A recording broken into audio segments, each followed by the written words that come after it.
We are Squawking Dead, a podcast pulverizing episodes of the Walking Dead universe. Sometimes we give you news, sometimes we make you laugh, but most times we go deep. I'm your host, David Cameo, and we will be premiering our 194th episode. We're getting close to 200. We'll be talking about the 15th episode, titled Amina, Fear the Walking Dead Season 7. I know this feels like old news because even I watched the premiere Monday with all the guys at the camp. Stayed behind another day, watched the premiere of the season finale, 7/16, Gone, which brings back Madison Clark. But this episode, we'll be talking about Alicia Clark's last episode, Alicia Devon Carey's last episode on Fear the Walking Dead. And I brought on a special guest, whom you'll see, you won't see, but you'll hear in a second.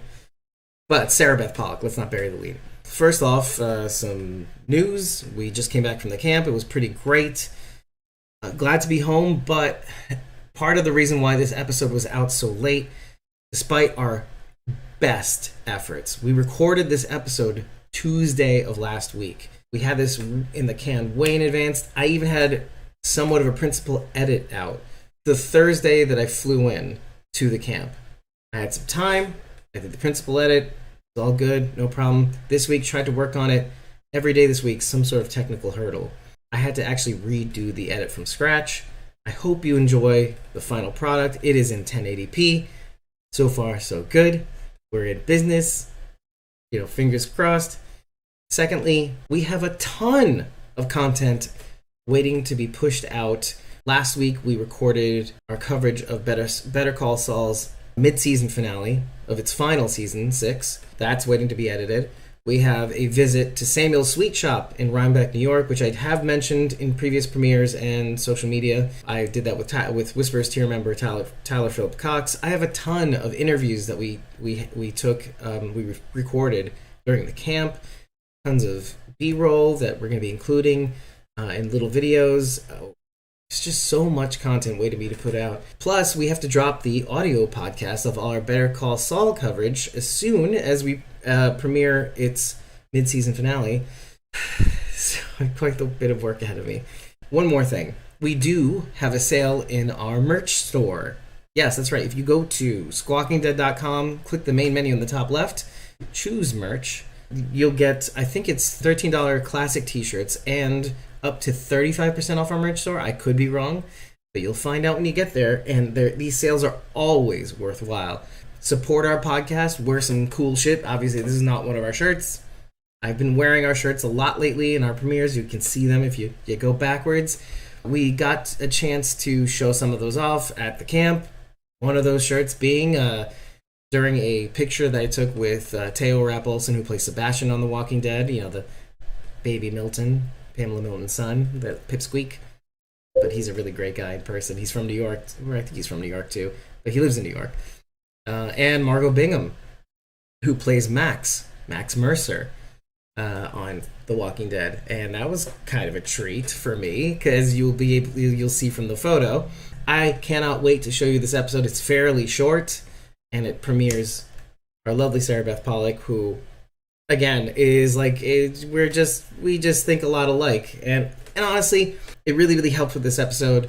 It felt like there was not much to say about it. There were some really key insights that we keyed in on, but honestly, it gave us a chance to look at Fear the Walking Dead on the whole, how it relates to our lives, and I hope you get something out of it. So, see you in the chat if you're here, and if you're not, well, leave a like, comment, subscribe, enable all notifications on wherever you're watching. See you in the chat.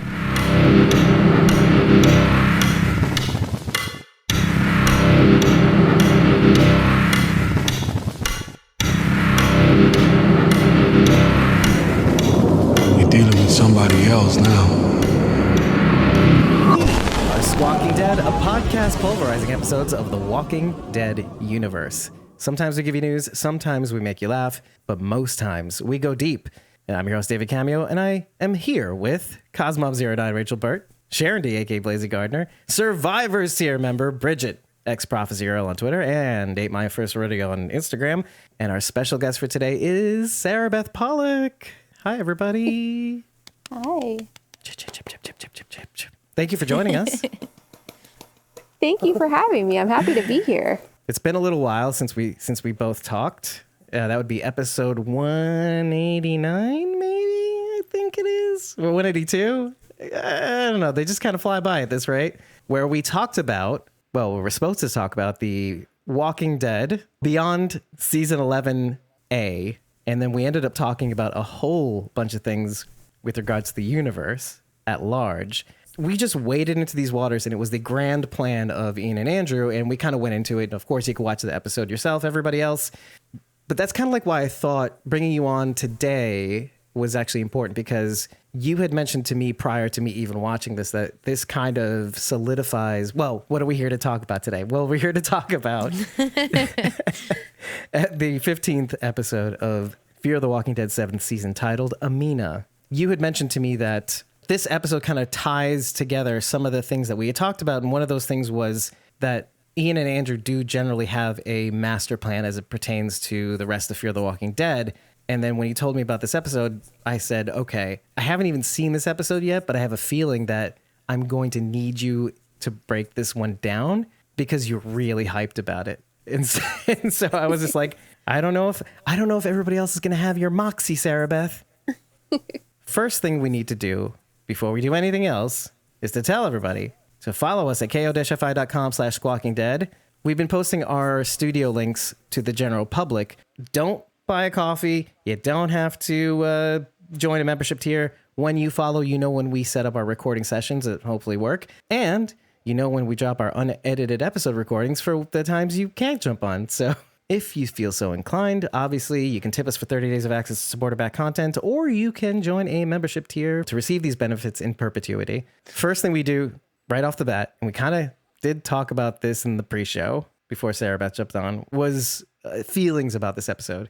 So I think I liked this episode. I don't know, because I say that and now I'm like, did I though? I feel bad. I feel guilty because I've been like pretty spicy in the last couple episodes that I've been on and sharing a lot of frustrations that I've had with the show. So I feel a little guilty about it. So I don't know what direction this is going to go in today, if I'm going to be able to contain myself or not, but I'm going to try, because I don't want to be negative, which is something we just talked about, because as Dave knows, it's one of the reasons I have said that I wouldn't listen to other TWD podcasts, was because their stance on fear was so slated towards just absolutely hating it. And so I don't want to be one of those dicks. So I'm going to try not to be. You said, I thought I liked it. Yeah. So it wasn't as if you didn't, but it. Yeah. There's during the first things maybe. During the first watch, I was like, oh, okay, cool. But then when I kind of reevaluate and think it over, I'm like, again with this, or I don't love that choice, or why was it like this? I mean, we'll get into it as we go further, but I'm not sure now. I'm tentative. I'm hesitant to say that I. But really it's some of the liked it specifics that bugged you. Yeah. Okay. Yeah. I wanted to like it because the acting was phenomenal. ADC killed it for sure.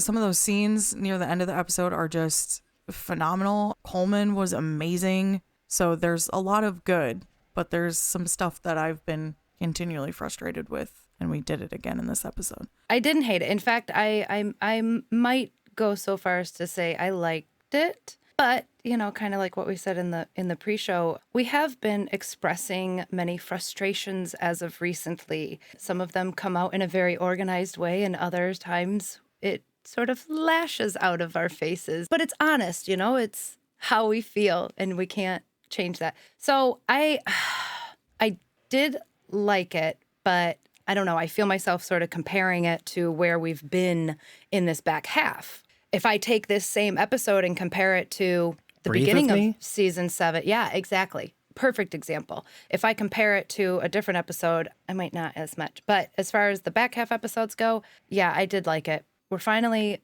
doing shit. Things are happening. So I'm happy. I'm not going to say that I liked it or didn't like it. This whole back half of the season, I've been really disappointed. And a lot of it is Alicia and Strand are not my favorite characters. I've never really liked them. I've never really cared what they did or what happened with them. And it's been so Alicia and Strand heavy in the back half at the expense of all of the other characters. Compared to most of the episodes in the second half, it was good. And I mean, I got what they were doing. I got the message they were trying to put across. I got all that. But it was just really underwhelming to me, and I really didn't like it. But I haven't really liked any of the episodes in the back half, so. Including the last one? I'm just curious.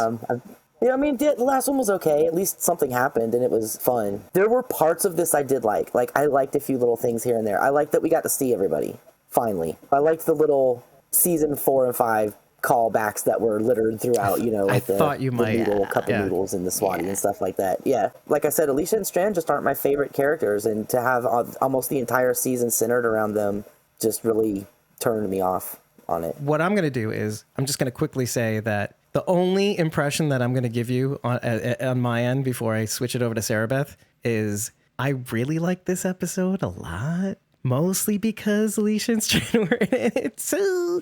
But I will say this, where I'll leave you with is on second watch, which is when I usually feel things a little bit harder, when Alicia's saying it wasn't about doing the thing that I couldn't do or that I wouldn't be able to do. It's because I loved you. I fucking broke down hard, very hard. I'm like audibly like what is happening to me? I'm hearing my wife like lesson plan next door because she's speaking loudly and he's speaking loudly and she doesn't have headphones. I'm like, oh my God, is she gonna hear me?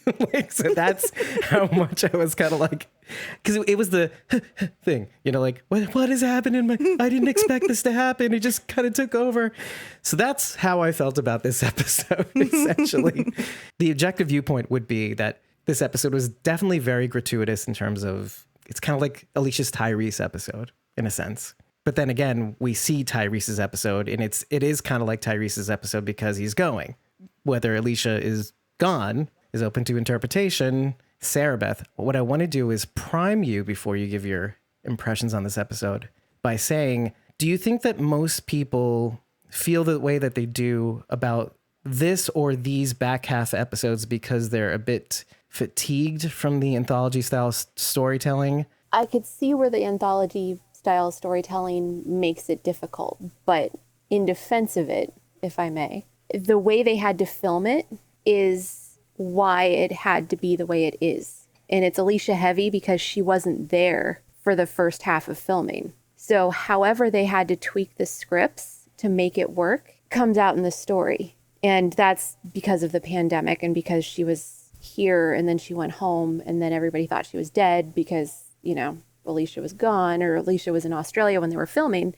But that was largely because they were trying to give Alicia Debnam Carey time to go home. And so if the pandemic hadn't happened, I don't know that the stories would have turned out the way they did. Oh, okay. But I understand the frustration of the anthology style storytelling. And I will say that I think, and I've said this for a while, I honestly think that this style would play out better on Netflix, where you get the whole season all at once and you can watch it from start to finish and then go, oh, now I see why. It's really hard to do it when it's separated week to week. It's a little bit easier if you can stack them and watch like 2 of them. Like, so, you know, AMC Plus kind of helps with that because like if you can wait and be like, okay, I'm going to watch this one and this one. And then you get 2 of them and you're like, okay, well, that kind of makes sense. You know, there's also trying to fit stories in a 16 episode season as opposed to like Once Upon a Time, which was 24 episodes. So, you know, you're trying to tell a grand, you know, giant story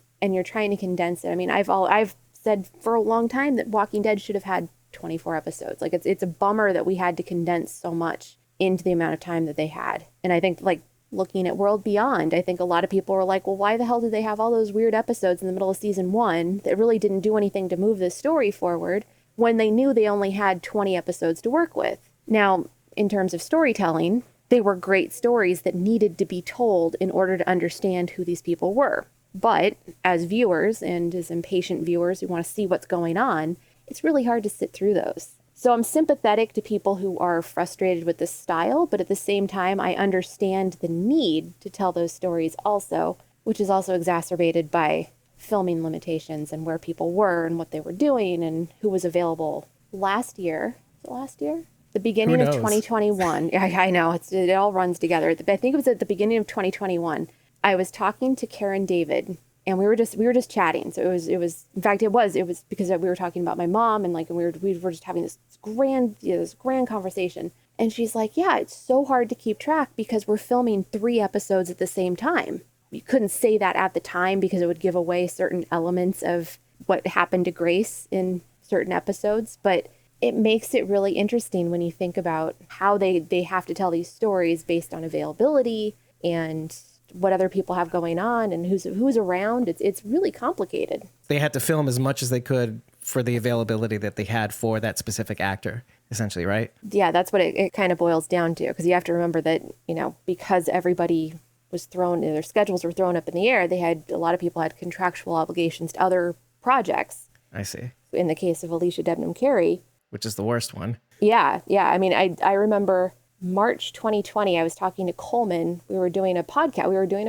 He was my first podcast guest for the Undead Walking podcast. And he was like, yeah, I'm stuck at home. And the really great thing is that Alicia's here because she was in LA and she couldn't go home. And so she ended up being here for like over a year and never got to go home. And when she did get to go home, she had to do the 2-week quarantine and there was a lot of complication to her being able to go home, which meant she couldn't just come back and forth. And that was still back with season 6. Yeah. There's a lot to it. I know anecdotally that there was a lot going into making it possible to get people who could film at the same time. It'd be an interesting question for Andrew and Ian to know how they had to change the story, because we know that they did it with The Walking Dead, because Angela King's talked about that. That they had to change certain aspects of stories to make them work for who was around and, all kinds of things. Once we absorb this information, it kind of helps us. And we've done this every now and again. We've said that, mostly in season 6, we have to kind of appreciate that they did what they did with whom and what they could at the time because of COVID filming. And we were even remarking on, it was the raft, right? When they were talking about the CGI walkers. Mm-hmm. And how they had to basically expand them to show a long line of walkers when they were only 14, maybe even in the front. When Bridget was saying, you were saying something to the effect of, they're not even doing COVID filming anymore. I was like, well, no. They were still doing COVID protocols all the way up to the end. I think, are they still doing COVID protocols? I think. They extended it. SAG extended it. And I think it's going to get extended again, too. So basically, it's good to remember that, they had to do all this with all these protocols and with all this availability.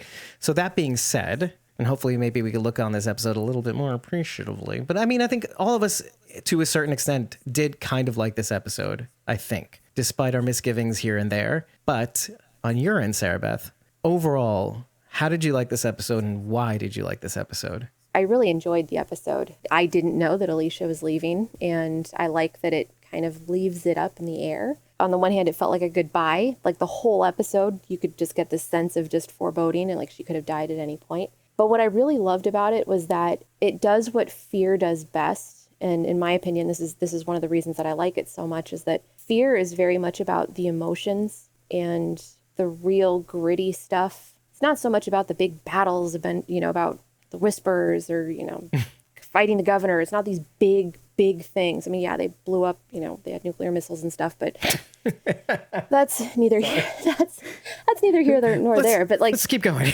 And I actually live a mile from a sub base. So if the world fell apart, I actually could go get nuclear missiles, just to put that out there. It's very, very easy to get in there, especially if you have scuba gear. I won't say that I've actually gotten on a raft and gotten close, but don't talk about it. This is public. I'll edit that. Don't worry about it. But the thing that I love is that it really gets into the messiness of this environment. You see that with Alicia and Strand, but it's played out so much. I mean, just when you look at the relationships, and she finally, she admits that she loves him, and you look at this guy who's done so many horrible things. And you're like, wow, she says that. And he says it to her. He said it in the previous episode. And you realize that the reason that they're acting the way they are, and then there's this push and pull, is that they can't ignore that they've all done horrible things at this point. And now they're faced with possibly having to say goodbye. And at the end of the day, how do they react to it? Alicia and Coleman's performances were just incredible. But you also saw that play out with Daniel, seeing what the things he's done, and you realize how far he's come. And then you look at Charlie, a character who should have, people wanted to roast Charlie when she was introduced, certainly after she killed Nick. But then she's become part of the group. You think of Luciana saying oh, let her die in the storm out there. We don't care. Season 4. And then you realize, here she is, and she's very clearly not going to make it much longer. And, she's telling Alicia, like, we made it to the beach. And that reference goes back to this episode where Alicia was dealing with being stuck in a place with the person who killed her brother. And at the end of it, she had genuine feelings for someone. There's an element of humanity that I see in this series, and I've always felt that it was there. So I feel like this episode really embodied the way that the showrunners have tried to change the way that we see the apocalypse. It's not the macro, it's the micro, even down to the mental health issues. And, and certainly all the shows have had those, but you really see issues that you haven't seen in the universe play out here. And it all just kind of came to a head really beautifully, when faced with the uncertainty of knowing if you're going to make it 5 more minutes, what do you do at that time? And That's what we got. Right. And with all these pressures in the environment and knowing how hard it is out there, kind of, this is something I actually mentioned in the last episode.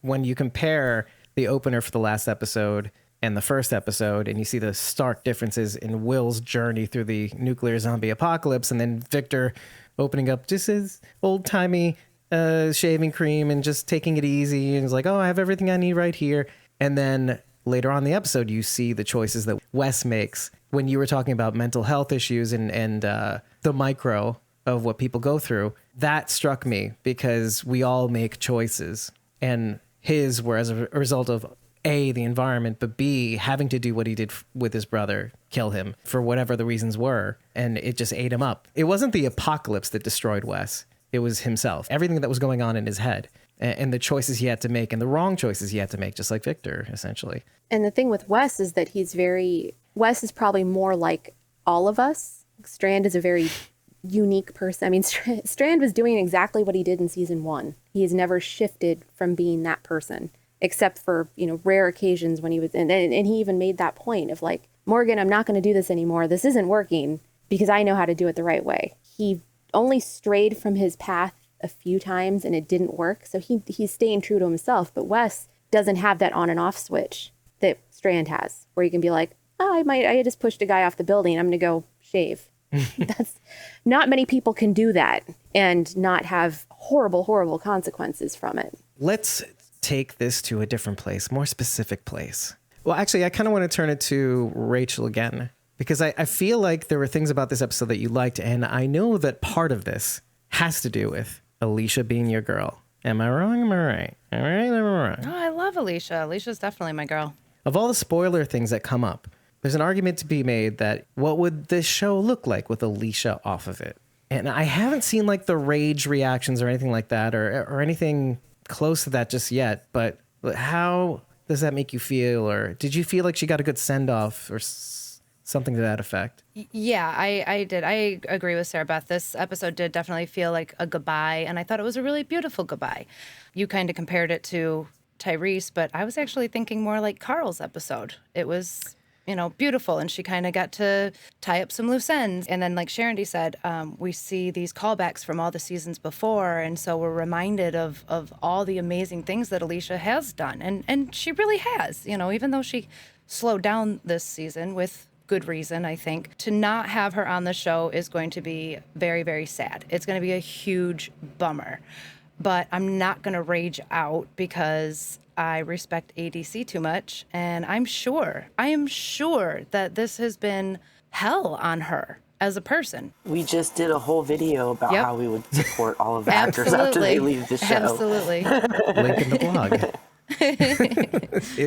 A series of one in a series of videos that Sharon D, aka Blazy Gardner, did. And just to give everybody the framing, it's the actors asking questions of the fans, and one of them was, I think it was Garrett Dillahunt, right? It was Garrett, yeah. Just do y'all support the actors after they left the shows asking for a friend? And I immediately like, Garrett, that's Garrett, and I'm not backing down from this. $100, please.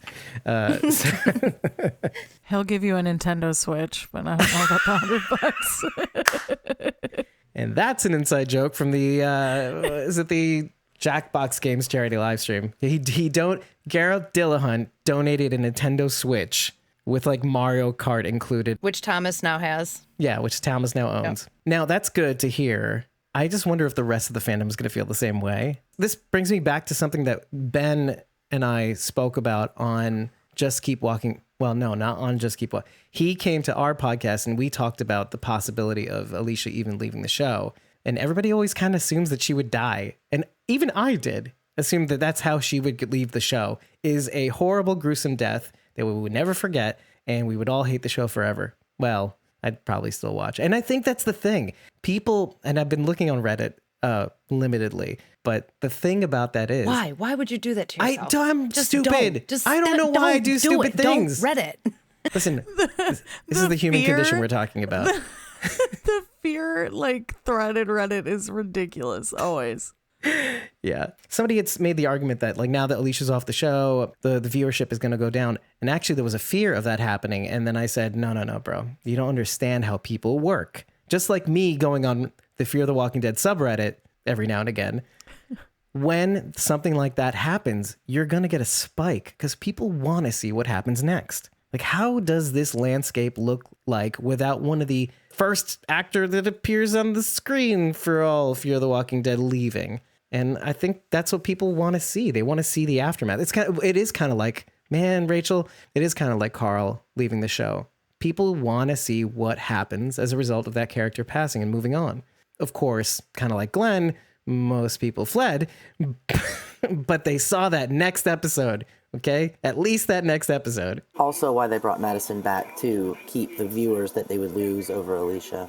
Well, and, kind of genius, a little bit. I know Rachel, she's like smiling, but she's like, whatever, Madison. But do you think she's actually dead? I No. mean, do you think she's gone? No. Like, because there's been rumors from people. I don't know if you've heard these, and I know this is airing after the episode, but Yeah.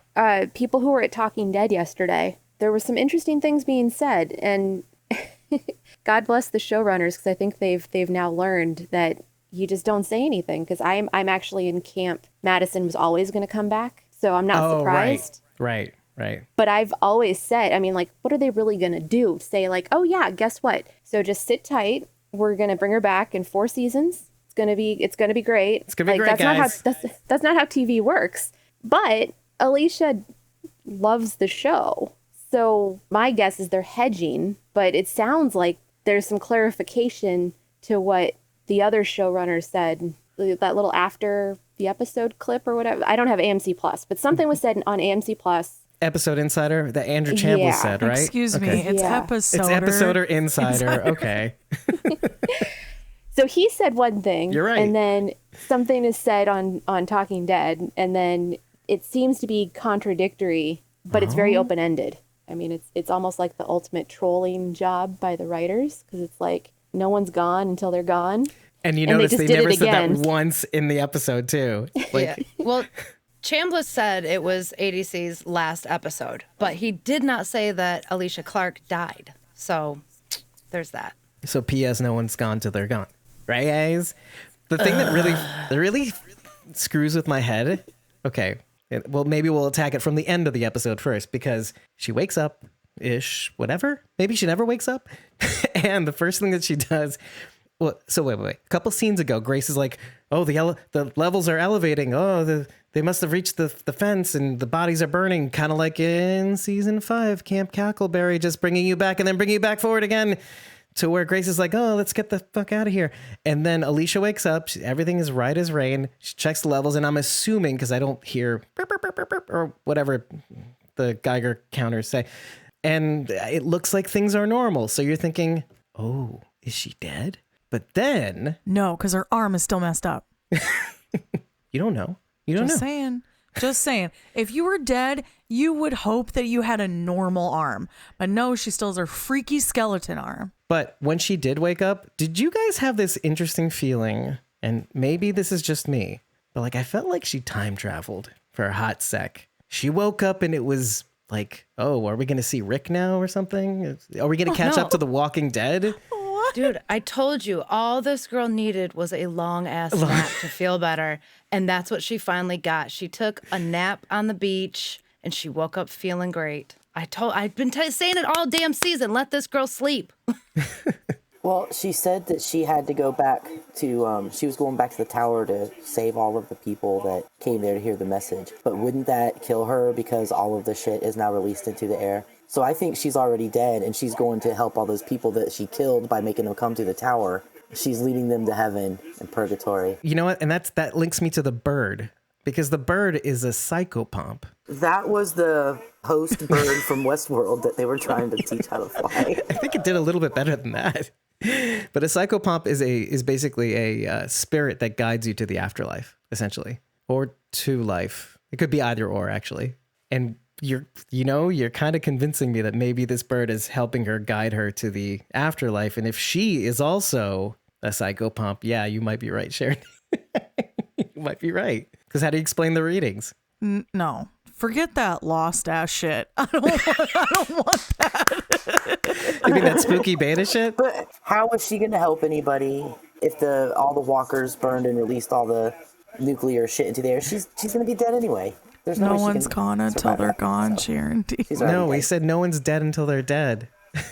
And she's gone. She's gone. She's gone. Sarabeth, she's dead. She's in what do you purgatory. prefer to think?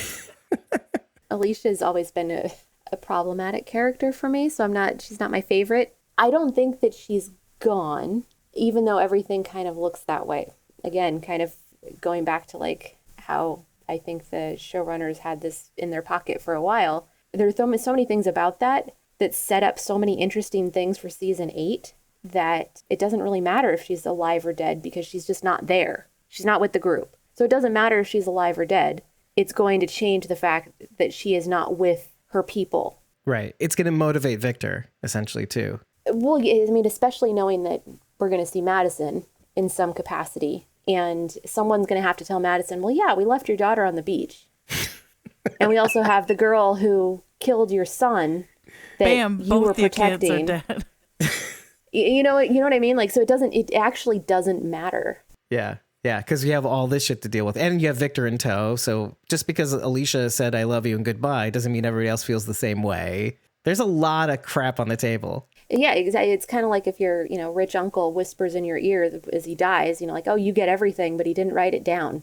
Doesn't matter what he said. It's what happens afterwards that matters. So this is almost the answer to why this episode was sort of gratuitous. I mean, I'm not saying that's a bad thing. I know gratuitous sounds like it's a bad word, but like gratuitously Alicia and Alicia Strandish, because this is the high point, folks. The next episode is going to, it has to be undoubtedly crazy. I was assuming for a hot second that we would see all our people in the next episode, but from what it looks like, it might just be Morgan Baby Mo. Well, actually Morgan and Morgan centered with a smattering of Madison Clark and not our people. So this is effectively the last episode for all the rest of our gang until season 8, it sounds like. Does that jive with everybody based on what we saw in the trailer, I think? I'll be very upset. And well, prepare yourself.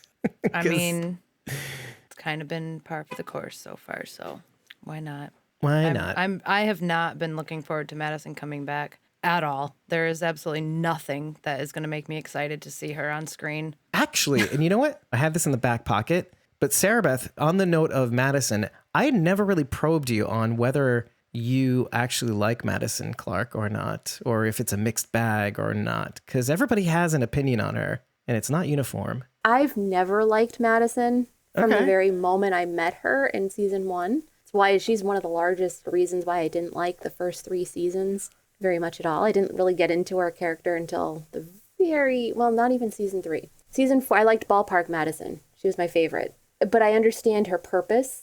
And all of the other journalists who hated her in their reviews back when the show was actually airing in seasons 1 through 3, and then decided it was more popular to say they hated the show, but they loved Madison, even though it's in writing and in perpetuity on the internet that they said they hated her and she should have been killed in season 2. But, So I see what you're saying. Yeah. Basically, at the time, they slammed her as a character. And then now they're like, I wish she'd come back. Oh, why did they ever get rid of her? Yeah, which is kind of disingenuous. The whole I killed my dad thing was such a weird twist, considering she was so awful in the first few episodes where she just wanted to deny that the apocalypse was happening. I'm like, who the hell are you No one who killed someone would be like, oh yeah, everything's great right now. Like that, it didn't make any sense. When people talk about the plot armor in these last few seasons, I'm like, well, okay, let's talk about that, because that made no sense at all. Sarabeth's got the receipts. Am I the only one who liked seasons 1 through 3? No, I see. This is what I like the most about this dialogue, because I love Sarabeth's insights, but I completely disagree because I loved seasons 1 through 3 Madison. But that's okay. I'm confident in my love for Madison. But that's okay. And obviously, the thing about Madison Clark is everybody has a diverse opinion on her. There's no like dichotomy when it comes to Madison.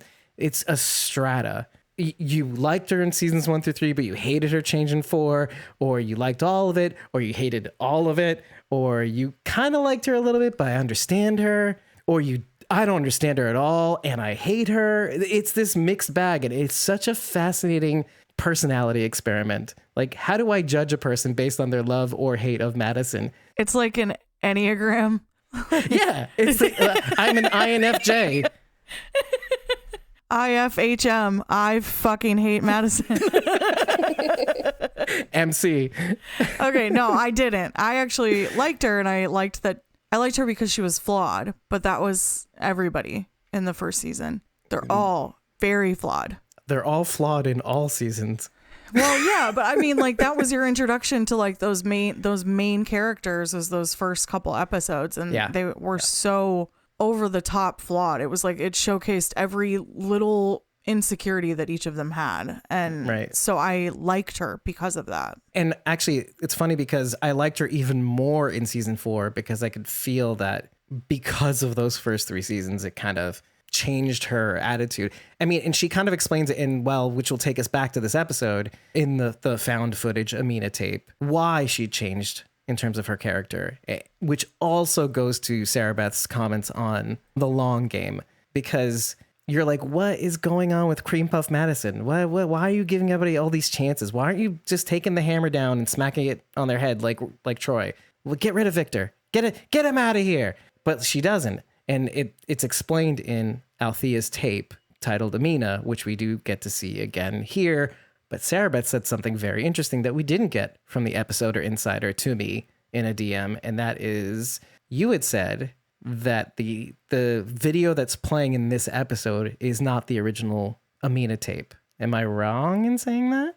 From what I can tell, it's obviously the same tape, but it's not the whole thing. Like, she didn't say all of that in the original episode. So either she filmed it back then and they cut it, or this was new, like she filmed this. It wasn't a clip from that episode. It's new. So however it came about, it's not the same speech that she gave. Right, when they were all watching it together, sort of. By the end, it was at the end of 408? It was 408, but Alicia watched it when they were on the MRAP. Then she went in to kill June, and Morgan stopped her. I kind of prefer to think that this is like the uncut version, that they kind of made it look like even more found footage of the original. Like, oh, this is how she originally filmed it a couple of years ago, and we just let it fly. And we put some effects on it, like Dave does in the episodes with the video effects, like Bridget in our opener for Better Call Saul episodes. Put some scan lines in there and some vignette. Hi, I'm Madison. I don't think she would deliver it as upbeat as I do. No, not at all. So. Thank God. Well, I mean, there's a time and place for everything, right? Okay. I feel guilty about my dislike of Madison, for what it's worth. Why? It feels weird not to like her because there's a lot of things that are great about her, but she's so hot cold that she changed from season to season for me. Like Strand was the same guy the whole way through. You always got the same Strand. Alicia changed. I mean, she went from the girl giving away the location of the boat. Like, oh yeah, let's just come party with us. Like, we're over here. Like, we've got stuff. Just come over here. Nobody on this podcast will make her forget that, by the way. We've mentioned it so many times across the last year. But Madison, I just feel like I get it, but I also don't get it. And I don't think it's not a Kim Dickens thing either. It has nothing to do with Kim Dickens. It has to do more for me with the way that she was. It's almost like I see Dave Erickson going, okay, well, let's try this. And then we're going to keep developing her. Like, you can really see her development, but it doesn't always line up. I think I know what you're saying, but I do think it's Kim Dickens. I'm going to say something that I've never said on this podcast before because I had to actually recently say it to somebody who I actually talked to. I'm going to say his name out loud, but it's Chris the Beat on Reddit. Actually, we chat in the chat function every now and again. And I actually said, I think it is Kim Dickens. I think she's a wonderful human being. You always have to say things like this before you're about to say something not so great. In every role I've seen her in outside of the Madison role, I haven't been plussed, if that's the proper usage of the word. See, like Joni from Deadwood. Okay, and I'm not going to get into her character in Deadwood and all that stuff. Like, I was never enthused about her character. I did want to see the Briar Patch to get some sort of feedback into her as an actor. But when it came to Madison, see, that's where I feel differently. I feel like it's as if they kind of molded Madison around Kim Dickens, and it just works. Like, it's the part she was meant to play. IMHO. I like Madison because she's so almost standoffish and almost an enigma. Was kind of like the way it seemed like you were putting it, Sarabeth. You didn't appreciate her acting in Hollow Man as a sleep person getting vandalized by the Hollow Man. You didn't think that really shone through? I didn't much care for her character in Sons of Anarchy either. Okay, so yeah, I never watched that series. I hated her in Lost. I forgot that she was in Lost.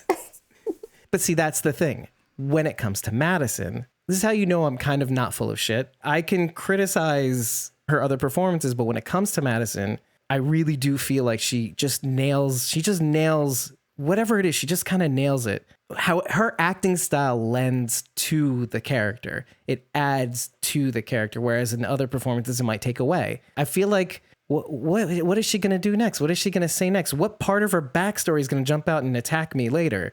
And you won't see it coming. And there are certain beats that she does have that kind of hits me. And I'm here for it. I don't know what it is, but that's just my feeling about it. But again, I don't like her as an actor for the most part, except for this role.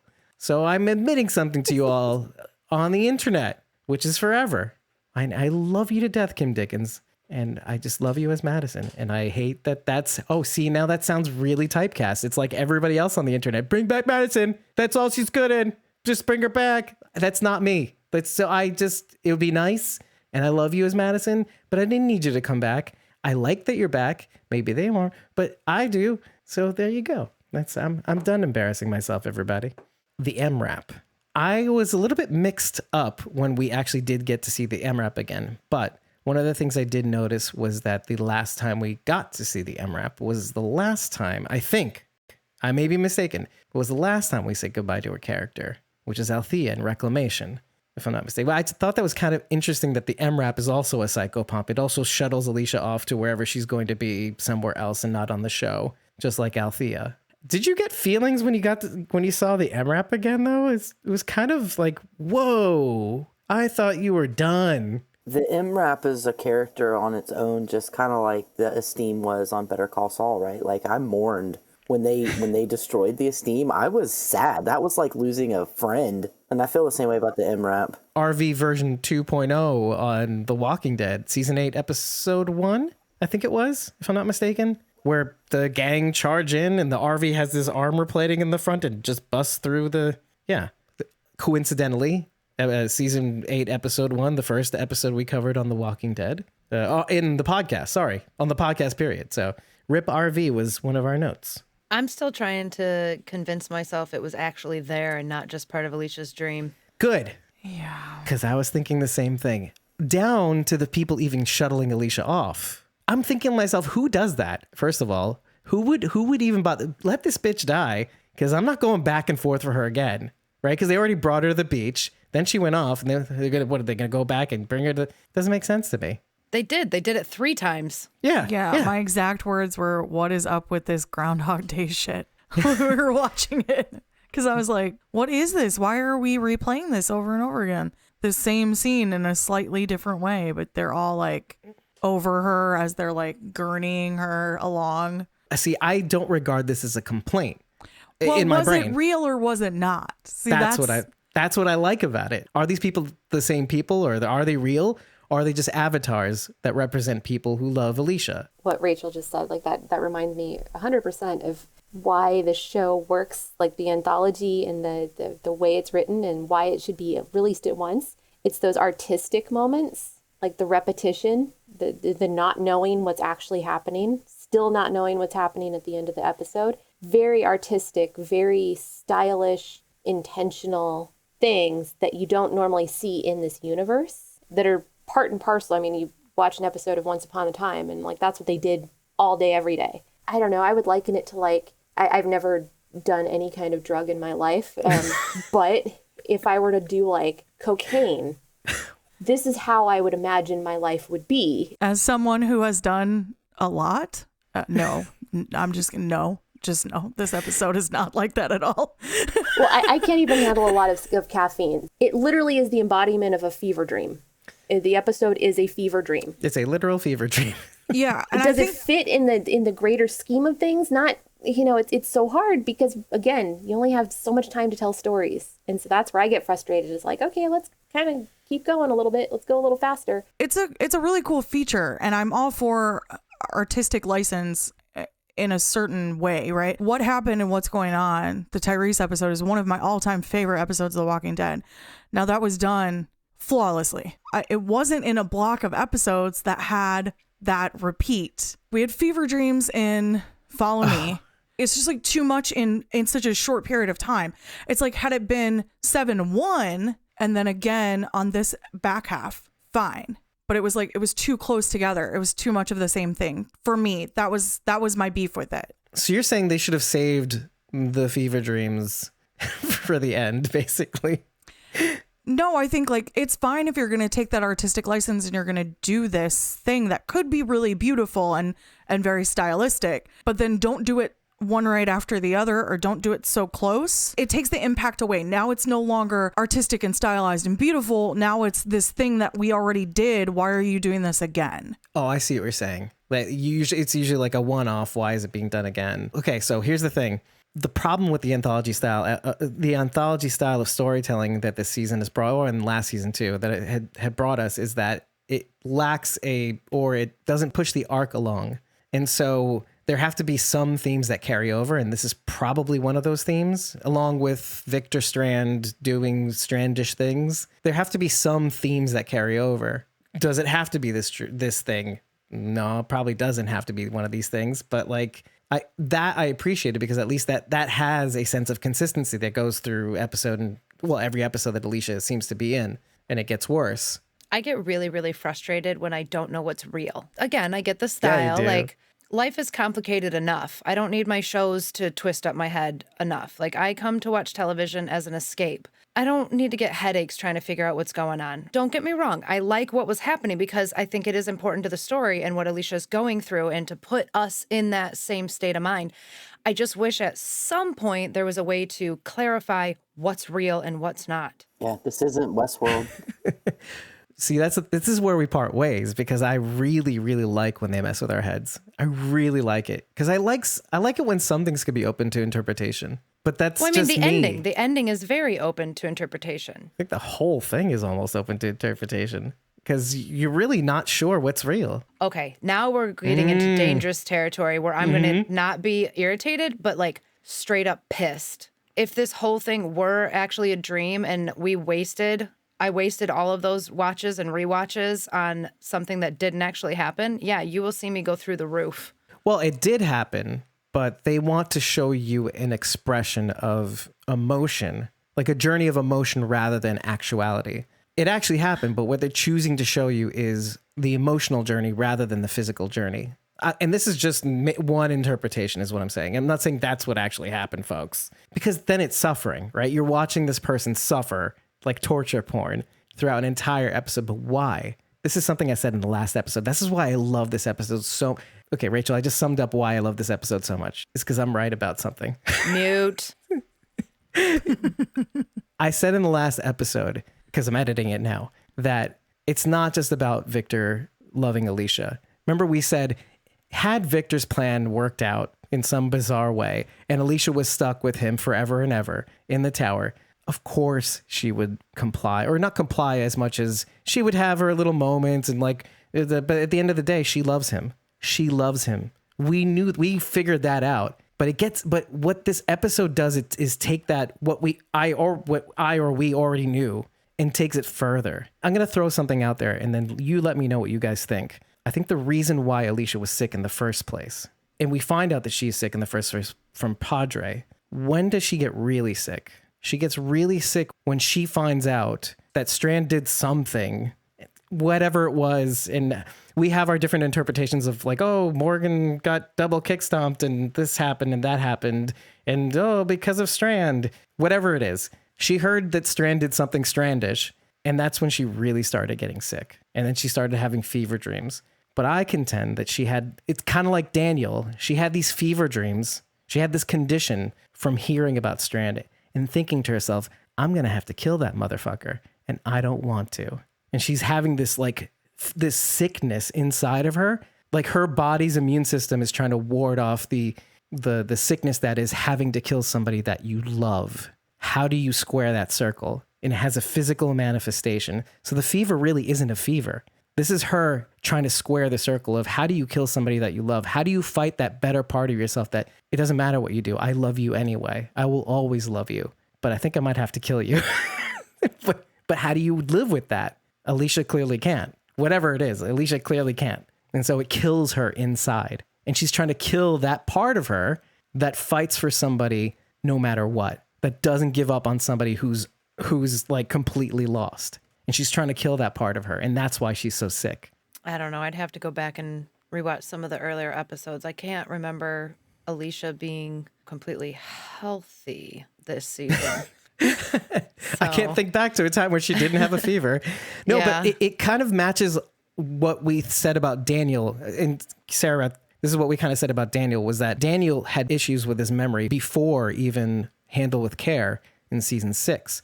I think his whole mental state was wrought the moment he had to lie to Charlie in Welcome to the Club. And it's just downhill from there. He just hated having to do that after doing that so long with Ophelia. Which would then kind of support the idea that this is, again, dealing with those messy side effects of what this life does. I mean, what you have to be capable of doing. You know, like I could imagine people who have gone to, you know, it's like the PTSD from some horrible experience manifesting itself. Which happens in real life too. I mean, right. For some people. And every single one of these people had to do horrible, horrible things too. I mean, everybody's killed multiple people at this point. Which kind of is a good foil for Wes. I mean, I know I bring it back to him every now and again, but when you compare Daniel and Alicia and then Wes, it's this weird variance in what you're talking about. Wes, to guard his emotional state, had to throw it against his friends, essentially. Say, I killed my brother because of you, because if I think for a second that it wasn't you, well, then I have to blame myself. So why don't I just lean into this life? Because leaning into this life makes me survive, because my mind or my emotional state is too fragile to have to deal with the nuances of having to kill my brother. And Arno did that. Arno planted that seed. And then you go back to Charlie and Daniel, that planted that seed. And then Alicia hearing that Strand did something to ruin, to make the nukes go off or whatever it is. Regardless of the logistics and the nuances of that moment, that's all Alicia heard. Alicia heard, oh, Victor did something and it ruined the world. That's what her interpretation of the facts were. That broke her. That made her sick. I like that. Rachel doesn't like that. I mean, I don't like it, but I don't have anything to counter it with, so. I'm not running around fever dreaming out all the damn time. Well, we don't really know you, Bridget. Maybe you don't remember everything. But that's the thing about television that I like the most, is that you can, on the screen, project what people are feeling on the inside in a way that is visual, in a way that is a choice, rather than like, because if you were seeing that on the outside, you'd basically see this. You'd see nothing, because sometimes you don't know what's going on behind people's eyes. The show has to show you in some sort of manner what is going on with people. That kind of explains a little bit why this episode looked the way it did, why it had to do what it had to do, the repetitiveness, the feeling of I am with Alicia on this journey and I feel tired. I'm looking at her and it keeps going and it keeps going. And they really, for me at least, it really brought me in to her condition. Like, why do I feel so tired? And you know what? Now that I'm even thinking about it even more, I felt tired going into this episode. I felt personally exhausted. If that was their intention, they fucking nailed it. Succeeded. But But I'm talking about me now. Speaking seriously, we had just recorded last Saturday, and I get a little stage fright. I have a little conversation with my wife before I go on. I say, honey, can you make me feel better? I'm feeling a little anxiety, and Treat me like a king. No, just more like, can I have a hug? Oh, see, now you feel bad, right? Because Dave needs hugs. Hi, puppy. Hi, puppy. Am I the puppy here? Sorry, now we're telling Jenna jokes. Oh, wow. Yeah, we just done a recording last Saturday. Now we're here on Tuesday, and I get a little anxious. I get like stage fright, and I'm like, I feel, but I feel tired too. And I told my wife, I said, if I sit on this couch, I might actually pass out, and I'm gonna miss the time because I feel overwhelmed by all the stuff that we have to do before camp to get these episodes out and all that stuff. And it's not because I'm tired at all. It's because I'm overwhelmed. Do you want to know the cure? I have the cure to this. Oh. Is it more cowbell? No. You take that anxiety and you ball it up and you shove it deep down into your ulcer. That's how you make it through from experience. No, a very nobly Irish of you, or whatever you are. Oh, my name is Bridget and I have red hair and green eyes. What do you think, dude? And you've got that little bit of Jewish guilt from somewhere in your lineage. There's no telling. Adoption, we think, but yeah, it's there. Oh boy. But all of this to say that, yeah. So I get it. I get it on a personal level. What, like when I see her feeling and looking this way, and then thinking that all of this may be psychosomatic. And of course it's TV. It has to be played up. You know, it has to be made for television. It sucks me in, and I get really invested in even the repetitive nature of her, people having to drag her back and forth from where she is and not giving up on her when they should have. And there's also that challenge too. Like, I don't know if anybody's actually figured this out, but it's only been a few days. The passage of time has been so slow. It feels like it's in, because we see, it's been 8 weeks, but for the characters, it's only a couple of days. In some cases, each episode is like just a matter of days in between. But it almost feels like, David, I think you gave me this idea, so I credit you for this. Wouldn't you kind of say that it's like her fever broke? Like after being sick for so long, when she wakes up on the beach, the metaphorical fever is now broke. Like she feels better. She feels healthy. The world looks brighter. Somehow, like she's been sick this whole time, so she knows that everybody's safe. She no longer has to worry about these things. Whatever happens is going to happen. The little girl seems to be okay too. We don't know what that means, like, why her arm is healed, and we don't know any of these things. But it's like the metaphorical fever has now broke. Yeah, has been lifted off this show. In a sense, but kind of like what you're saying.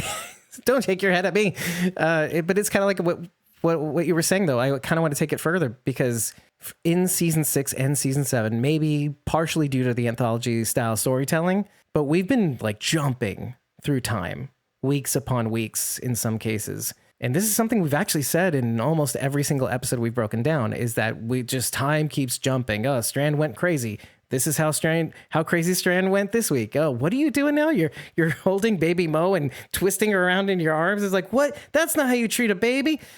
Then, like you said, it almost seems as though time is coalescing and time is now working. Alicia is kind of like a little manifestation of these time jumpy, exhausting, fast forwarding journeys into madness. And then when her fever breaks, it's as if time now is moving at a normal pace. Now we don't have to jump weeks upon weeks per episode, or a couple weeks here, a couple weeks there. It feels like now we've resumed. Maybe we don't need the anthology episodes anymore. But like you said, though, they're continuing with COVID protocols. So now I'm just that I'll say that frustrates me a little bit, though. I'm kind of looking forward to more ensemble-y episodes. I want all of my people back together. I'm tired of everybody being split up. Yeah, even I'm kind of like, well, again, if you could do it in a way that where we see everybody. I know it's hard. Actually, I should say, it's not even seeing everybody together. It's having everybody in an episode. You can have maybe 3 or 4 different stories going in an episode that has 3 characters in each story, and that way you get everybody on screen. There's a ton of other shows that have been filming during COVID, and they've all been able to pull it off successfully. In terms of the kid, though, I do want to make a couple of mentions, though. I like the imagery of the hammer, which kind of evokes the Madison's hammer thing, for better or for worse. Killing Troy / Madison's hammer, trying to build a home for Charlie. Has kind of like a dual meaning in the universe, at least. But I like that was the weapon of choice. Immediately made me think of that. And Nick used the hammer in season 4 too. Just ties them all together though. Speaking of Nick, I actually almost thought for a hot second, because we know that Madison is alive, of course Alicia doesn't know. And maybe they filmed this with the intention that maybe Madison wasn't coming back. But you could easily make the assumption that the bird is Amina, the bird flying around in this episode, is Madison. But then I thought maybe if they know if Madison is coming back and Nick is actually dead. No, it's like Beth. He's really alive. No, he's dead. You could see the bird as maybe being Nick. I'm not saying you can't have, but first of all, you can't have the spirit of who you were or who you are, not giving up on people, being the thing that drives you. Well, here's somebody that's actually dead, whose spooky beta shit is trying to guide you around.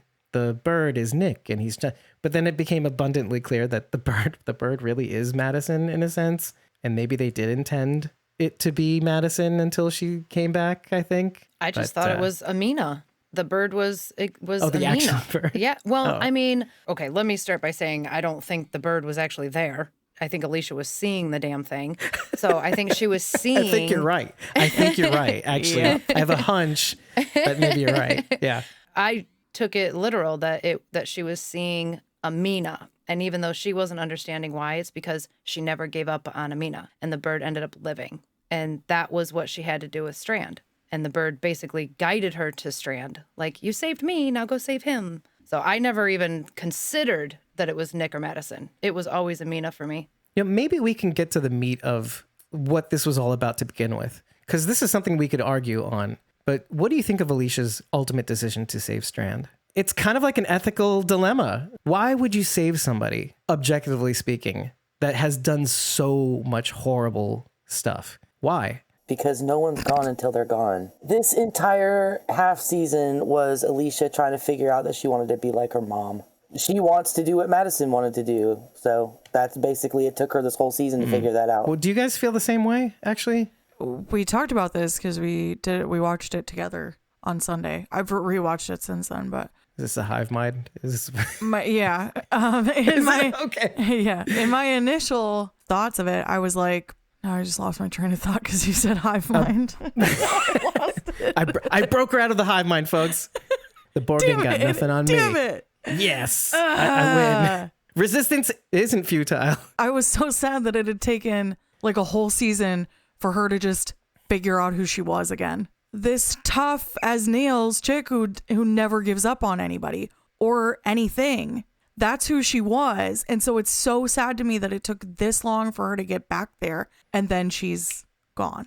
But I think that's why it was so rough on her, because she is tough as nails. And if she had to figure out that she had to kill somebody that she loved, then that breaks her, because that is who she is also, is somebody who's tough. Like Rachel says all the time, she's a badass. Mm-hmm. But what does it mean to have to be a badass against somebody you love? That frickin' would destroy me, I think. Like, oh, do I badass this guy? Do I yeet him off a roof?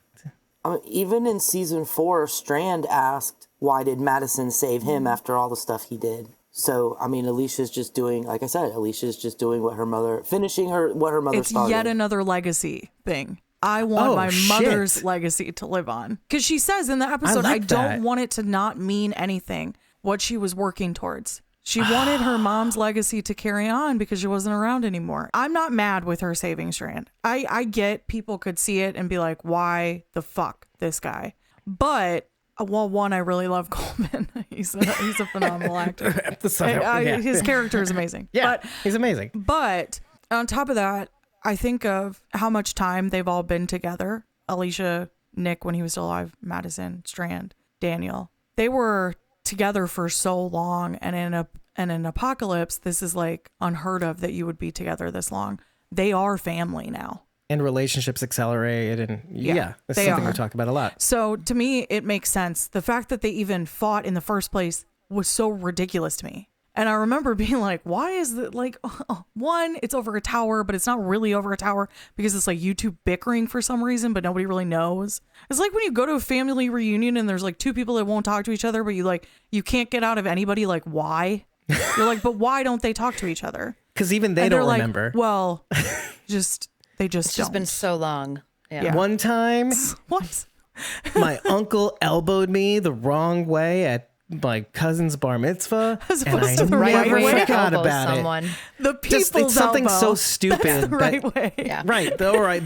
The people's elbow. See, you're doing something dramatic for TV, right? Anyway, but the whole point is it's innocuous and dumb. And then by the time years down the line, you're like, oh, is that why we're fighting? Oh, I think Alicia explained it for all of us. It's not about Strand. It's about her. We don't need to ask why she saved Strand, why this guy. It wasn't about him. It Agreed. was about her doing the right thing. It just happened to be Strand that needed her. but more to the point, doing the right thing for the person ultimately that you love. This is a very interesting thing that I think would have resonated with you more than anybody, Rachel, because when you love somebody, I'm saying you, Rachel, when you love somebody, you move heaven and earth. Mm-hmm. And I really like that about you. And so that when I actually saw that was the case, something that we had said in the last episode, and we saw that in an expression that Alicia kind of exhibits, I immediately thought of you. I'm like, that's Rachel, 100% Rachel, which is why you identify with her so much. As soon as June told Alicia, well, as far as we know, he's still in there, I knew that's where she was going. There was no question in my mind. There was no just leaving him. You're just No. going to leave him in a burning tower? There's no way. Isn't it funny that Strand saved Alicia from fire once, and now Yes. Alicia's saving Yes. Strand from fire? 408. Yes. I wrote that down. Nicely done. Yeah. It's the reason why Strand has his scar, his burn scar. Okay. You want to take that even further. He, for the longest time, had that pebble in his pocket after the dam to remind him of who he really is. Whoever that is, I have no idea at this rate, because who Wasn't he says it he to really remind is. him of who he wanted to be? Well, that's how what he said afterwards, like after his conversation with Madison about why did you save me? So the pebble went from being this is what happens when you do your Strandy things to this is who I could be. And then he burns his hand and he realizes he doesn't even need the pebble anymore. I've got this permanently. So no, but I love that you brought that up. And I love Bridget's answer too. For all the talk about legacies, it flipped the whole season on its head. Strand force feeding this legacy, trying to squeeze in this legacy through a narrow pinhole of like what he feels he has to do to build a legacy, burn all the bridges, eliminate love, do all this, be not a person, be not a human in the world. To build this legacy. That's what it takes, folks. To build a legacy, you have to not be a human being. And it turns out you have to kind of be a superhuman being that you have to literally love, because it's not about the place. Madison says this in 408. It's not about the place. It's about the people. Bridget, you're MVP automatically. Legacies. Go figure. Wait, so Sarabeth, this is probably a foregone conclusion, but in terms of Alicia's decision to save Strand, do you think it was the wisest one, or do you think that it just made sense? I think it made sense, and I totally agree with the idea of the legacies. And I also think that she, on a very base level, also knows that you need to have a Strand in your life to survive this world. You have to have somebody who can make those choices, because he was always the one who would do that. He would take up the mantle of like, I'll make this hard choice so you don't have to, which was kind of what he was doing with the tower in a misguided way. Because if you think about where Alicia ended up at the end of the episode or at the end of the season, it's a complete 180 from where Morgan was at the beginning of the season and became, kind of overcame the person that he, or not the beginning of this season, of last Beginning season. of season 6, right? Yeah, where he, everything we knew about him just went out the window, and he kind of had a reckoning. Every single character has had a reckoning now. So now wherever they go, I think this is going to be the truest form of every single one of the characters because of where the journey they've been on. Which kind of makes season 6 and season 7 feel like it was one season. If you really think about it. Yes, the two seasons are kind of like a mirror of one another, where it seems like other characters have kind of gone through the looking glass and they're repeating things that were done in the last season, sort of. But when you say it like that, it just feels like this season 6 and season 7 were like spiritual successors. They kind of go in one blob, essentially. It feels like they do, at least. You really almost can't have one without the other. But maybe it goes to your point about like, well, if seasons 4 through 7 just dropped all at once, it would kind of make sense. This has kind of been like a huge arc of a journey. But more to the point, season 6 and season 7, they really do go well together. Yeah. Oh, yeah. I was going to say why it couldn't have been a fever dream. Because does Alicia know Josiah at all? Has she met him before? I don't think she met Emil ever before too, right? So it's because of those anthology episodes, folks. No, I don't think Alicia has met Josie. So it is a little frustrating that they had to pick her up like 3 different times. Josie, yeah. Did I say Josie?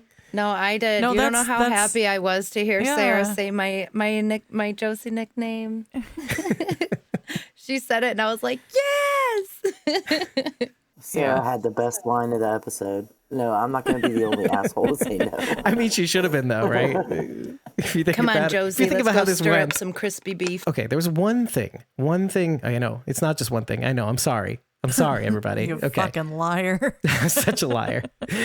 Throughout this episode, they were showing Walker faces, obviously signaling to the viewer, oh, I don't want to die, or I am going to die, or is that how I'm going to end up? Anyway, but one of the walkers that we saw, it got me stupid excited because they're flashing back to walkers of seasons past. I know exactly what you're going to say. You know exactly what I'm thinking. I do. The bowel blockade walker. And I was like, what does that mean? What, are we going to see the kid? Like, my stupid brain. I thought the same fucking thing. She did. She did. She said it. She said it when we were watching it. It's so unfair. It's so unfair because, you know what? The thing is, I had given up. I had given up on the kids. And then the last episode, and you're like thinking, oh, you're thinking dumb things now. Like, what if we see the kids and they're, Wes sees the burnt up kids and he's like, oh, that's what I look like on the inside. And whatever. We said this in the last episode. Just. Anyway, so when I saw the bowel blockade walker, immediately brought me back and I'm like, it's like the Heath thing. Oh, Heath, where is he? No. So I got the false hope and I was like, oh, what's happening to them? And for all we know, they've been there the whole time. They just don't want to show them on screen. Can we all just pretend for a little while? I wish I could, but I mean, we're not going to see the kids again unless there's like a massive time jump. Dylan has definitely put on some inches. Well, there have been some time jumps, but yeah, to your point. Those kids look old now. Well, the time does move faster in the apocalypse. It does. And they're dealing with faster, radiation, so maybe Dylan just had like a massive growth spurt. True. On his thyroid or his, It was beta rays. his pituitary. Yeah. One of the walkers they flashed on was one that Morgan killed in 401. The one that looks like Shitty Jared. When he turned back, right, he was following the walker while he was stumbling. I noted that too, so that bothered me too, because you're thinking to yourself, how does Alicia know that? Why? How does Alicia know about the Morgan? They walker? were like, The Morgan's we just want walker. to showcase our best walkers, so we're just going to pick the best ones for this. They were putting a test in for Sharon Day. They're like, we're going to catch our eagle eye fans. What is a better way to say this is the end of an era? You're one of the main actors of the show since the beginning is leaving the show. And so in a way, you're showing without showing flashbacks of her as a young adult going through this apocalypse. So you're not going to do that. No, we need to focus on her in the moment, the painful, slow, fevery, expression-y dream that is her. Okay, so we'll show walkers from the past. This is the end of an era. This is a big thing. Because I had to think about like, okay, why are you showing me these things? I don't like it because the kids aren't coming back. And that was something Morgan saw and all these things. I was like, okay, that's what they're trying to do here. This is grandiose. I can just see you getting so pissed. I was like, you're like, oh, wait. no, but because the first watch, you're like, what is that? Why? And then like the second watch, you're like, I don't like being shown this again. Get my hopes up. Jerks. Maybe the kids will be along the coastline. They'll be floating along and they'll be like, it's the kids. Maybe the they're kids walkers. made it. Maybe the kids made it to Padre before anybody else did. Yeah. Hey, I like that. The kids are the heads they're pulling the bags off of. that deserved the Price is Wrong. Oh, Yeah. no. Well, listen, we can joke about it because it's better to laugh than cry. I knew we weren't going to see the kids, but in my belly, I'm like, maybe. Yeah, you can't help it. It's like, guys, You're okay, right? He's okay. He's okay. The kid, Rachel, the kids are alive with Beth and Nacho. Oh, you horrible, horrible human. Maybe Howard too. I don't And know. Howie. They're all hiding in Gus's basement. They're all buried under the lab with Lalo. Fring is what you mean, right? God. Yeah. Yeah. With Lalo. Yeah. Yikes. Yeah. Yikes. The foundations upon which this lab was built on, which is why it's so great and awesome. I'd be very interested in the Easter eggs that you guys caught, because I know there was the cup of ramen and the Amina tape, but was there anything else that I missed? We had posed that the shopping cart walker was possibly the same one Grace walked past in the second episode. That's right. I was thinking that too. I think that Walker was in more than just that one too. That one episode, that 602. Well, it was in 6 hours? the episode a couple of times because she walked past it twice, I thought. Right. No, I meant in more than one episode too. Maybe, Maybe, but that maybe. It's sticking out more so in that episode anyway. Because she was shopping too, technically. So. Oh, that's funny. So then wait. So then what does that mean? Is it just more of like a reprise, or like to show the passage of time? Because obviously it's raining ash. I think is what it's trying to evoke. Also, like you're seeing this walker from a different. Maybe it's giving us like a fixed point too, because everything has been so abstract in terms of like where everything is. Maybe this is meant to be like, this is a fixed point in space. And you know what? Okay, let's take that a little further. That walker, that shopping cart walker, is nowhere near where Alicia's trying to walk. That might not be true. Because if the sub is near Galveston, the beach in Galveston, so maybe, okay, and the tower seems to be near Galveston based on our maps, then it could be there. They were in Galveston, and Strand was riding a horse. It's not like he could have gotten super, super far away from where the submarine was. They're all within a certain range, because the only ones that had vehicles were Sarah and everybody that was with her, and then Rachel. Yeah. Rachel. Right. Didn't do her like good. But, I mean, they were all on foot and on horseback. It's not like any of them could have gotten really far. But what I prefer to think, because obviously you're seeing these things, these images and places and themes, like, okay, like the shopping cart walker, the walkers that have been flashing throughout the episode of seasons past, of this season, etc. We've gone through a journey. And I like that we're reprising this walker, throwing a little ash on him to show the passage of time. But like, oh, we were here. This is what we had to go through. And here it is again. And so it is also like on one hand, the end of an era, but it may be the close of just a tremendous amount of suffering, and we're getting the flock out of here, essentially, which I am okay with. I am okay with a change of setting right now. Because like I said, it feels like between Ginny and the Rangers and that whole season 6 and all the losses that we've gone through, well, the one major one, obviously, and then the nuclear holocaust and losing a couple more, I feel exhausted. Can I get a vacation from Fear the Walking Dead, in a sense? And I'm going to add something here, because we've experienced both of these seasons for the most part through a pandemic. So you couldn't be faulted for feeling exhausted, not just because of the narrative, essentially. Now, again, I'm going to remind everybody, I liked both fucking seasons through and through. Okay. A little bit questioning of the back half of the season. Sure. I had my concerns. I like how it wrapped up, how it's wrapping up, essentially. It's not wrapped up yet, man. Yeah. Give it another episode. Doesn't this feel like it could have, and we've said this about season 9, didn't it feel like it could just end there? Yeah, this could have ended. Yeah, this could have been the end of it. I feel like after the next episode, I'm going to wish it ended right here. you and your biases.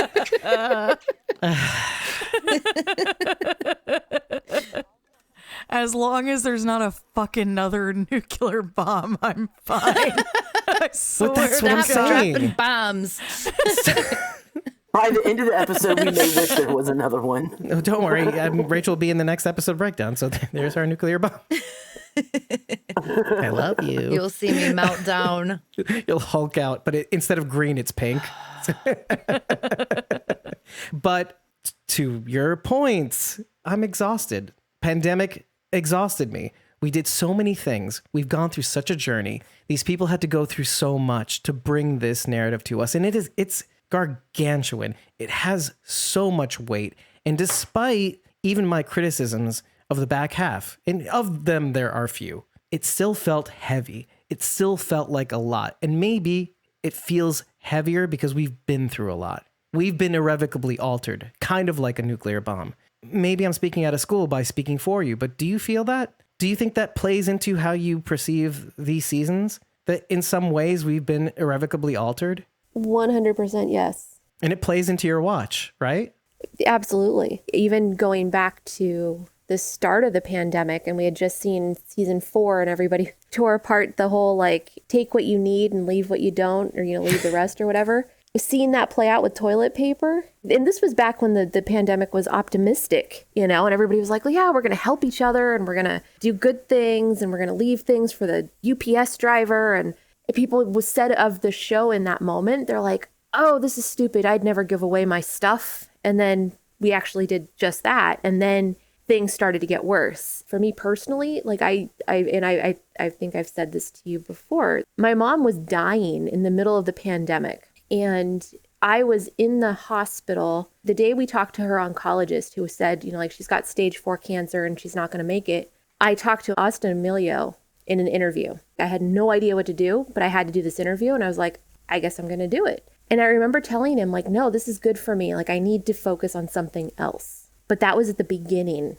Now I look back and I'm like, I don't know. Like, I think you all know that I do a little bit of stuff with romance. That's why. That's why I've kind of I've had to bring in something else, because my brain is so fucking fried from the pandemic and all of the stuff going on that I started to struggle watching The Walking Dead.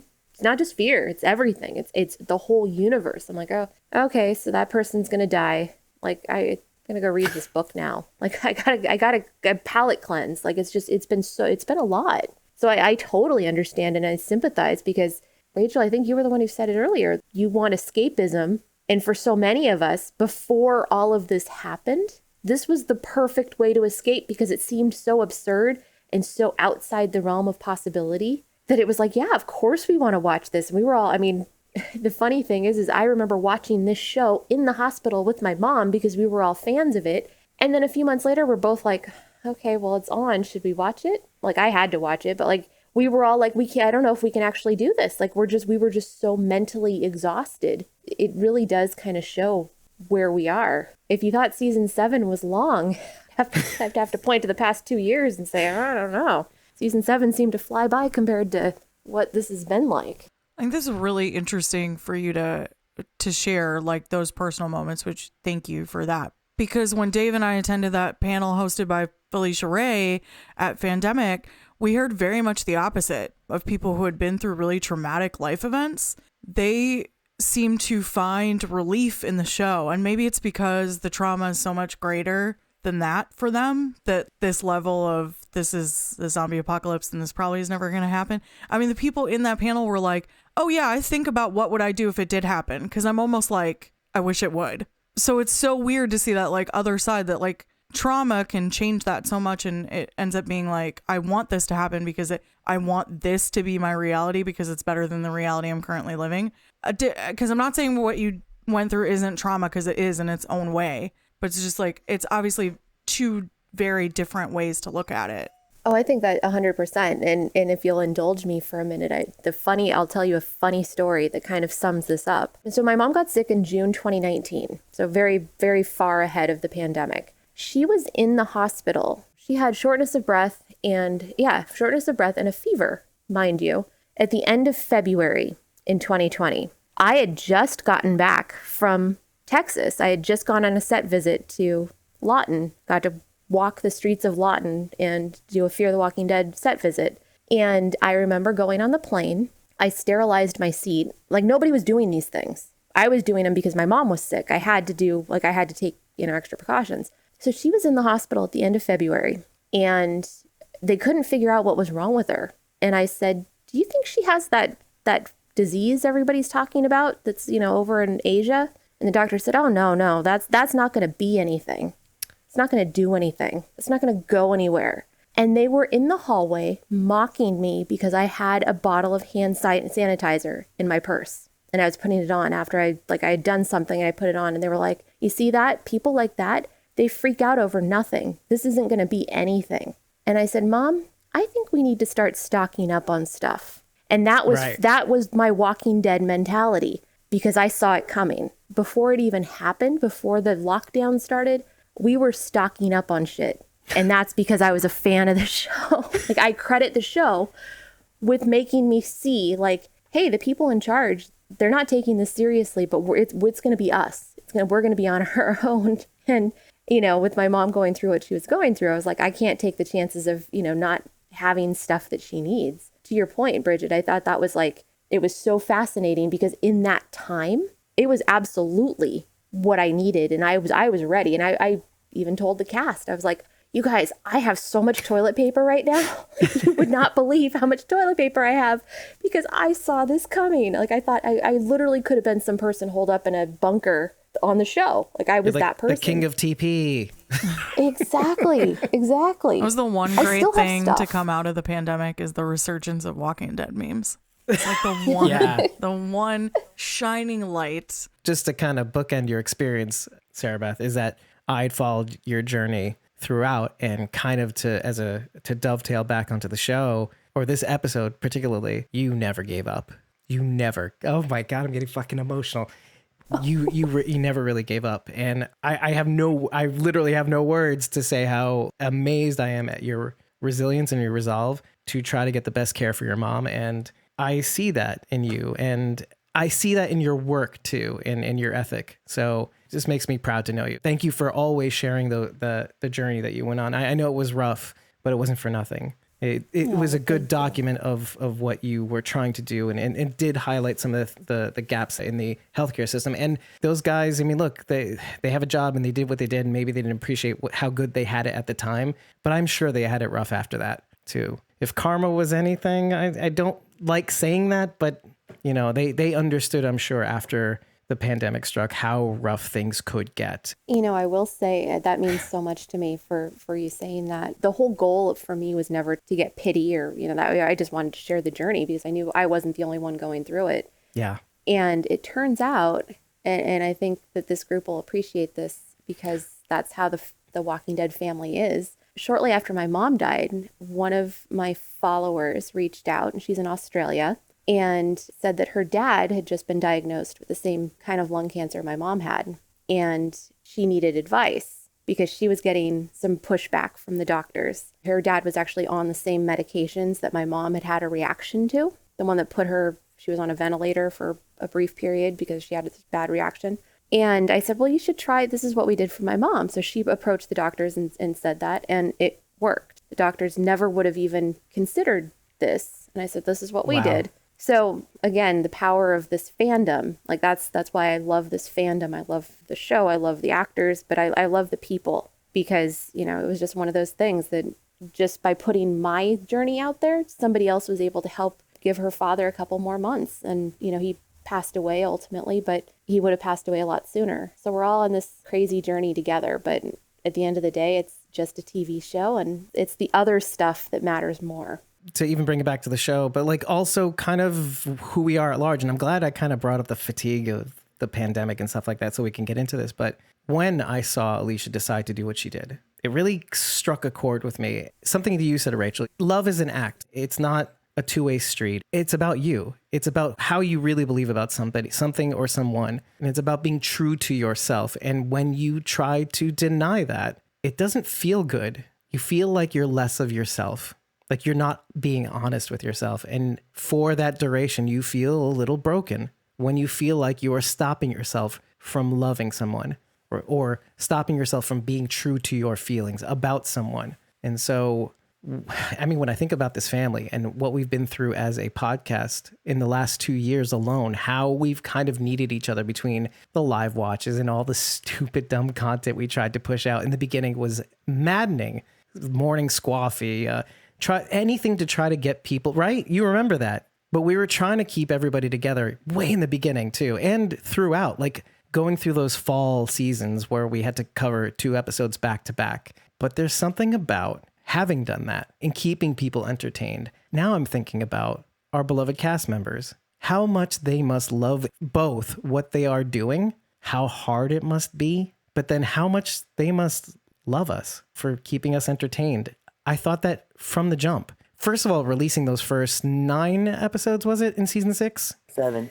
And then saying, oh, we just don't have the juice for that 8th one. And I felt that. And then, of course, I kind of wish they didn't have that 8th episode because it's John's death episode, The Door 608. But then having gotten that, you felt like it's an expression. And so I want to kind of bring it back to the fatigue. And I know that you guys don't like when shows are complicated or are visually expressive when it should be actually expressive. Or like, can you be real for me for 1 second? Can you show me something real?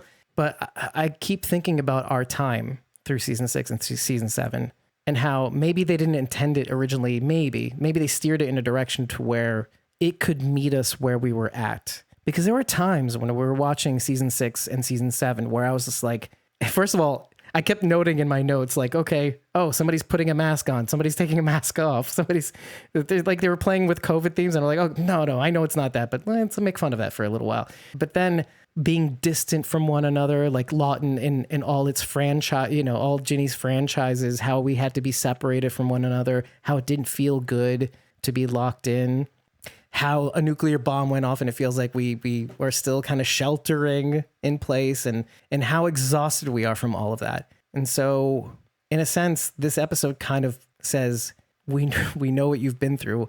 The fever is lifting. Let's get back to it. Like, and I know it means goodbye to one character, but with every goodbye, there's room and opportunity to do something different and to do something more, let's say. I think we've always said this about characters that leave. Sharon, you said it about a Dory leaving, one or the other, senior or junior. Let's see what June looks like without a Dory, what she can be. Actually, I think I said that about both.